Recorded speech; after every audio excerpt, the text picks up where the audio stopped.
ശബ്ദം കൂടുതൽ ഉണ്ടാക്കണ്ട. ഇനി ഒരു അച്ഛൻ തൊണ്ടയില് പഴുപ്പുണ്ട്, മനസ്സിലായോ? 2 ദിവസം സംസാരിക്കാതിരുന്നാല് പെട്ടെന്ന് മാറും. മാണ്ട, ഞാൻ എല്ലാരും ഇരുന്ന് തെറ്റി. ഇത് മരുന്ന് മക്കും തോന്നണില്ല.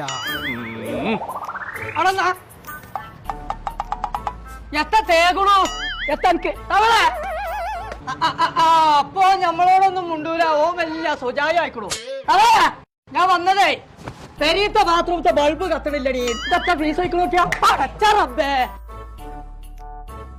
എന്റെ അല്ലാ, എന്റെ ചെവിയൊക്കെ പറ്റ പോയിക്കണോട്ടോ. കോയജ ആദ്യം പറഞ്ഞൊക്കെ കേട്ടീന്, ഇപ്പത്തും കേൾക്കില്ലടി. മറിയാൻ പണ്ടടി എനിക്കും ലേസം മീൻ വറുത്ത് കൊടുത്തയച്ചിട്ട്. മുള്ളനും ഉണ്ട്, കൂന്തളും ഉണ്ട്. ഇതും കുളിച്ചും കൂടി തിന്നോ. അല്ലാ ജട്ടയിലൊക്കെ ഒന്ന് തൊള്ളോർക്കാ. ഇരുമ്പോൽക്കറ്റ മുണിയോ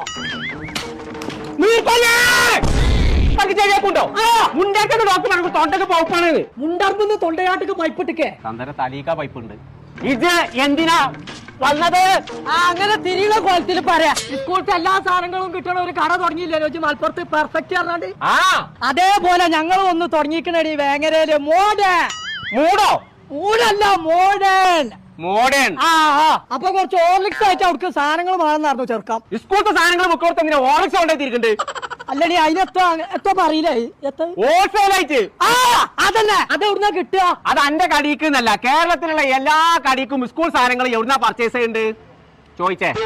ചോദിച്ചേന്ന്. എവിടുന്നാ? മക്കരപ്പറമ്പ് സമൂഹ ഓഡിറ്റോറിയത്തിന്റെ തൊട്ടടുത്തുനിന്നാണ്. മക്കളടുത്ത് നിന്നൊക്കെ സമൂസ വാങ്ങി തിന്നാറ് കഴിഞ്ഞാൽ അത് മഹാമോശമാണ് തവളെ. സമൂസ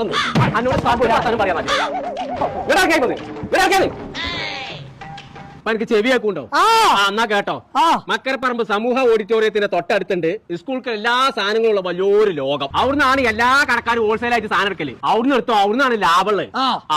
ലജ്ജൊന്നും എന്റെ ഒപ്പം പോന്ന തവളച്ച് വയ്യ അറിയില്ലടി. ഞാൻ നടക്കാണ്ട്. മൈലപ്പുറത്തല്ല, മക്കരപ്പറമ്പത്താണ്. തന്നെ നടക്കാണ്ട്.